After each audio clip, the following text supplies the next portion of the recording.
Welcome to Module 6, Assessment, Evaluation, and Feedback. Let me talk for a moment about the Help button. As you can see, there's help available within the course by simply clicking on Help. And they will come to Blackboard Help for students. They can also click on the Help button up here. Once they do so, they can click on Student Support and they can take a readiness quiz where they can start in the beginning to see if they are ready for online learning. It is also advisable to tell students to look at the orientation to KCTCS Learn by Term. One of the most important statements in here is students taking online classes must be willing to work independently and be self-disciplined. Most students fail to understand that more time is spent with online learning than attending a class in person. Online students should expect to spend 10 to 15 hours weekly for each online class. I have found in my experience that a lot of people take online classes because they have heard that online classes are easier.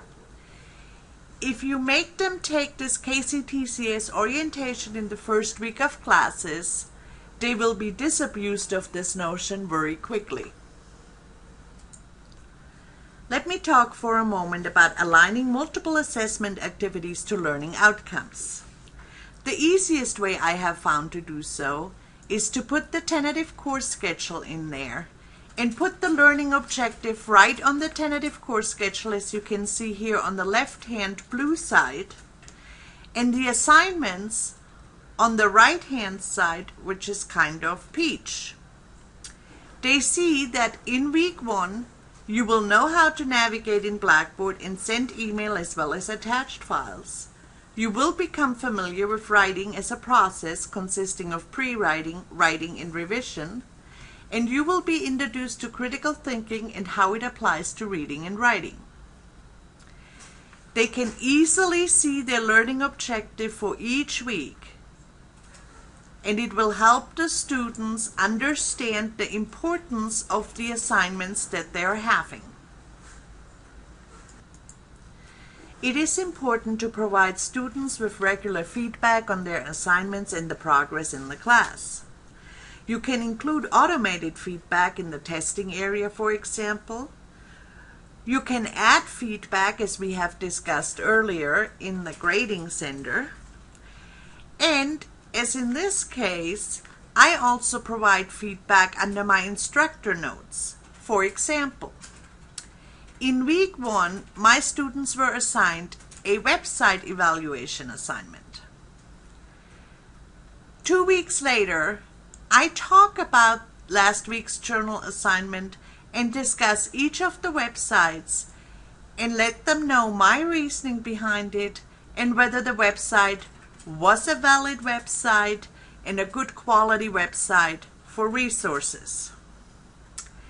This allows the student not only to see where they might have done something wrong, it also gives them the correct answers so they can study for the future.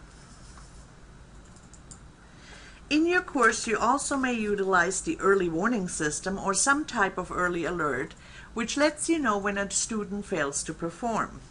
For example, in Blackboard, if you simply click on Help and then click on the On-Demand Learning for Faculty, you will come to this page. In the search field, if you simply put Early Warning and then hit Enter, you will get Blackboard Learn Early Warning System. If you click on there, you will see a video that creates new rules and sends notification and explains to you how to do it. The video is only 3 minutes and 20 seconds long, so it is a quick overview of how to set up an early warning system in Blackboard.